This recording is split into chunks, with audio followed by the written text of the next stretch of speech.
And ye have seen their abominations, all these nations, abominations, right? Right? Okay. And ye have seen their abominations and their idols, wood and stone, of these other nations, silver and gold, which were among them. And this is what's happening with our people now.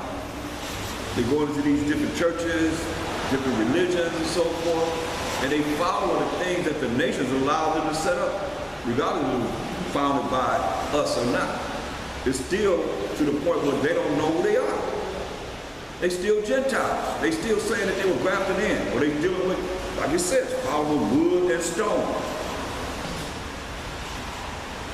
Verse 18, lest there should be among you man or woman, or family or tribe, whose heart turneth away this day from the Most High our power, to go and serve the gods or the idols of these nations. Remember, all the gods of the nations are idols.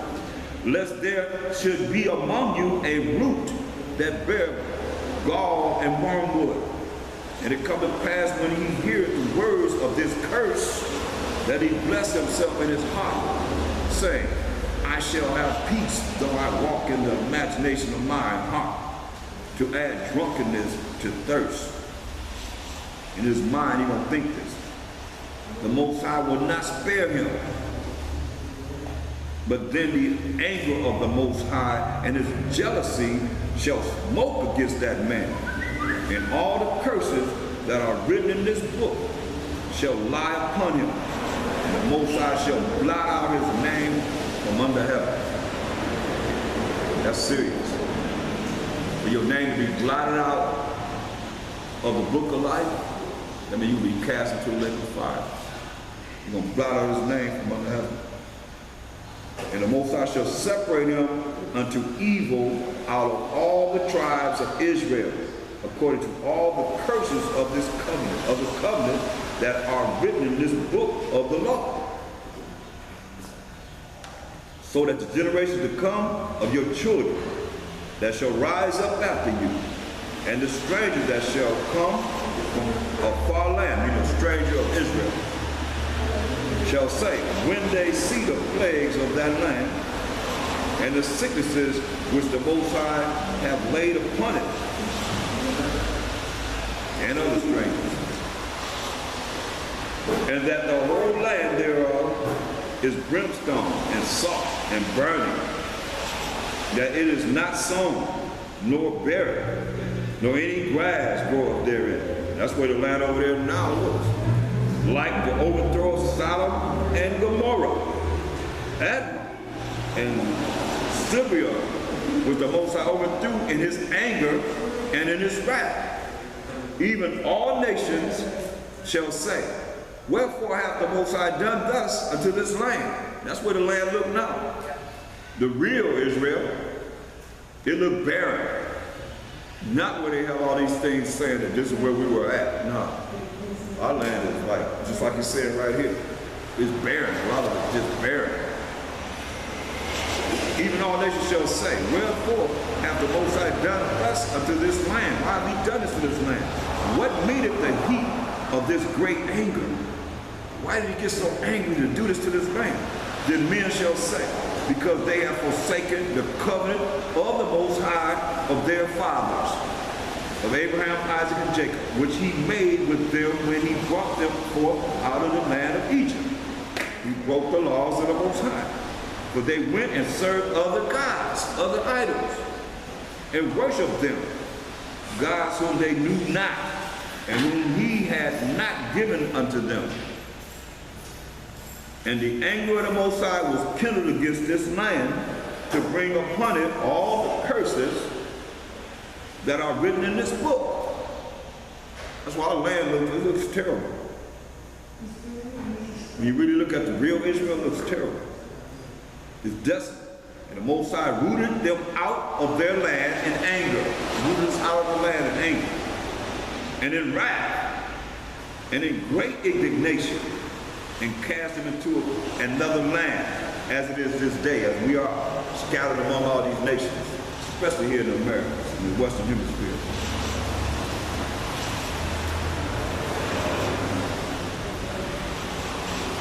The secret things belong to the Most High, our power. But those things which are revealed belong unto us and to our children forever, that we may do all the words of this law.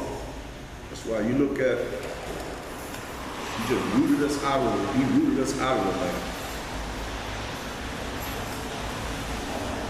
Got rid of us. Get rid of us. Y'all don't want to follow me, so he said, I'm going to give you to the first of the evil, to an unjust king, the most wicked in all the land, in all the world. That's what we were subject to. And to this day, that's where we at now. I mean, that's why I said we got to come back to him, and we can see the beauty of how the Most High wants us to enjoy the land that he has promised us. Look at, go to Baruch, the 4th chapter.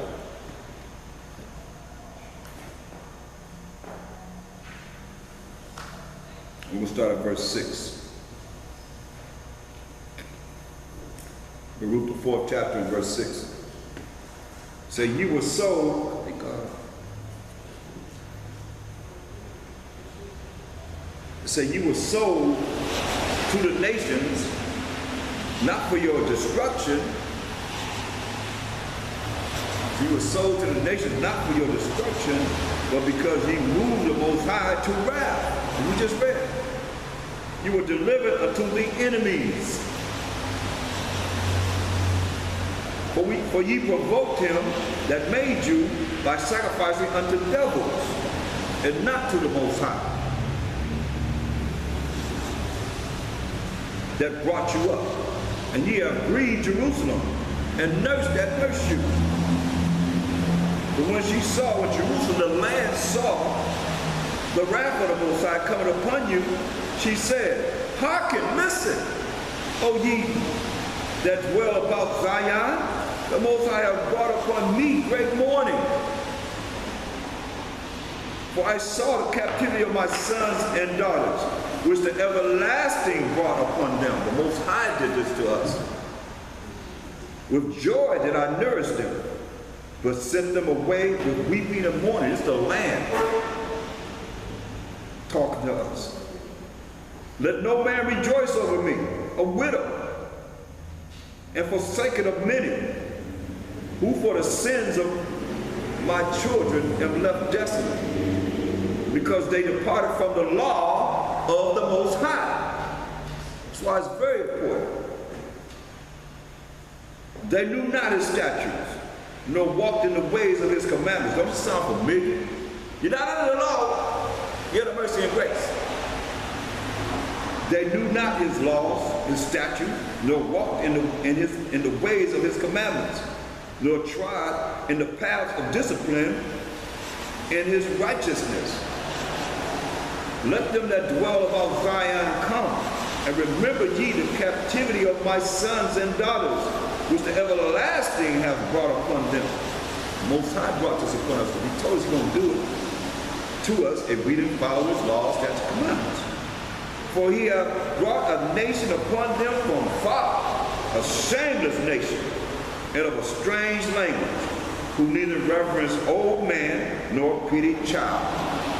They don't care about the old or the children. And they got a strange language. These have carried away the dear beloved children of the widow.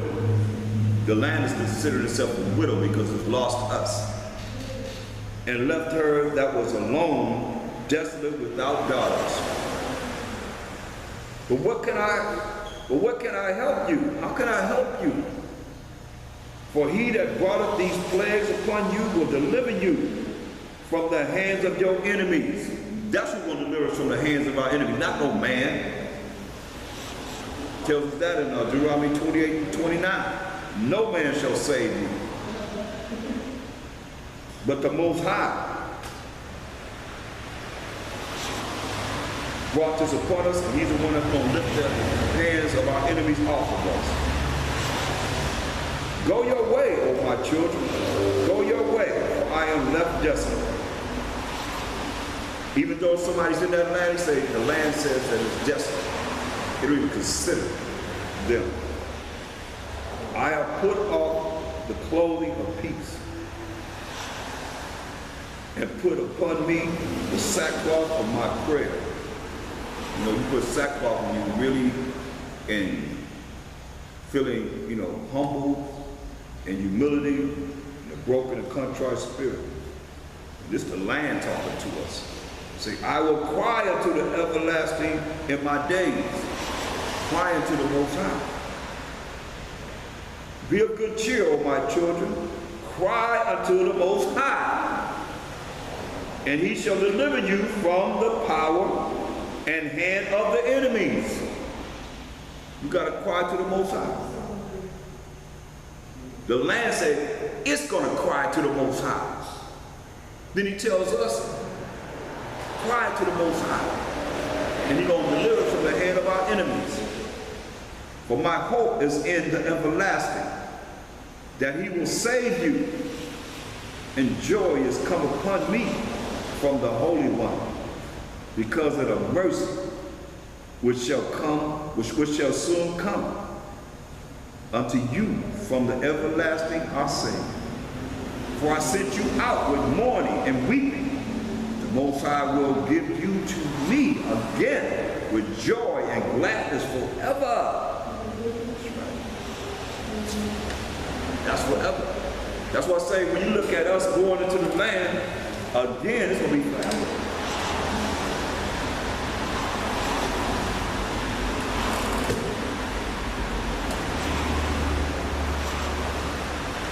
Like as now, the neighbors of Zion have seen your captivity. These other nations, they know we're in captivity. They've seen our captivity. Isn't it amazing how they just overlook the fact of what they've done in slavery? They don't want to even bring it up. They don't talk about it. You have all these different case scenarios that's going on. But those of you who say that, they want to squash that to the side. Come on. Like as now the neighbors of Zion have seen your captivity, so shall they see shortly your salvation from our power, which shall come upon you with great glory and brightness of the everlasting. That's right. My children, suffer patiently the wrath that is come upon you from the Most High. For thine enemy have persecuted thee, but surely thou shalt see his destruction. Surely thou shalt see his destruction. Shortly thou shalt see his destruction, and shalt tread upon his neck. My delicate ones have gone rough ways. So it don't matter what they plan on doing. This shall be as it is written. It says, my delicate ones have gone rough ways and were taken away as a flock, caught of the enemies. You know, let's keep on saying enemies, enemies, enemies, over and over again. Be of good comfort, O my children, and cry unto the Most High. For ye shall be remembered of him that brought these things upon you. For as it was your mind to go astray from the Most High and not do what's right, that's anyone. So being returned, seek him 10 times more. And that's us. You know, all of us. Because we were taught to go away from the Most High. Some people still being taught. You ain't got to follow him. And when they understand this, when they say you're not under the law, you're under mercy and grace, they tell you you don't have to follow the Most High. Because how we follow him? By doing what? Doing his laws, statutes, commandments. Following his rules and regulations, as we going over now. That's how you say you following him. That's how you say you love him. You can't say you love him. You say you love me, keep my commandments. Do what I say do. Oh, he gonna reward you. He gonna be bad as ever in school. You're gonna take him to the Magic Mountain. You gonna play weekend. I don't think so. He would plan on going to the Magic Mountain or wherever. on the weekend, you got to leave work to go to the school to deal with him. I don't think he's going to Magic Mountain or whatever you plan on doing with him that weekend, right? It's not going to happen. So how the Most High, who's the power of everything, going to reward us for not doing what he said do? You're going to be wicked as ever. You still going that they having funerals, pouring out, whatever they're going to pour. Oh, they this good homecoming. They going to heaven. They done went to heaven. How you know? How can you make that judgment call, man? I mean, wicked as people are, especially doing the things they do in this world and not even trying to find out what's right in the eyes of the Most High to do what's right, to be a let your body be a living sacrifice. A lot of people have excuses. We don't see if that excuse work when the Most High start tapping that button. He already said he's gonna laugh, he's gonna mock at you and laugh at you whenever your fear comes as desolation. You start dealing with everybody, then you're gonna say, oh wow, I wish I would've, should've, could've. But you didn't take the time off. It's gonna be too late to take the time out.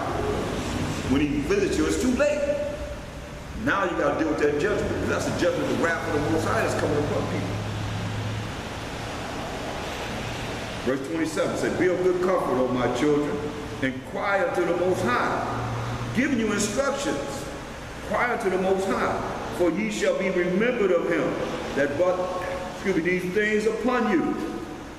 For as it was your mind to go astray from the Most High, so being returned, seek him 10 times more.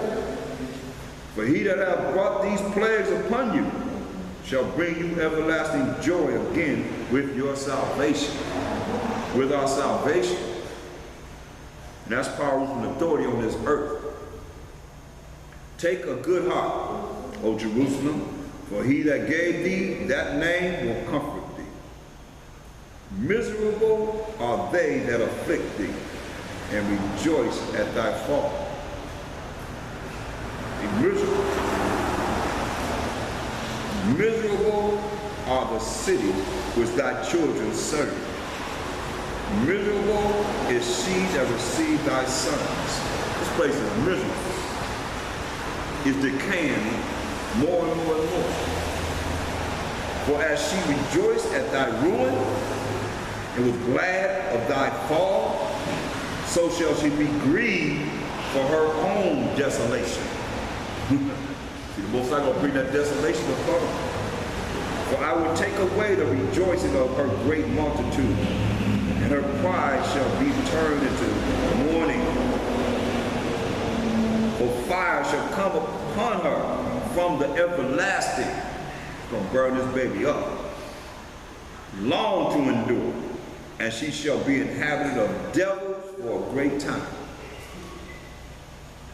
O Jerusalem, look about thee toward the east, and behold the joy that cometh unto thee from the Most High. Lo, thy sons come, whom thou sentest away. They come gathered together from the east to the west by the word of the Holy One, rejoicing in the glory of the Most High. Oh yeah, that's what we're looking forward to. Look at Ecclesiastes 10:7.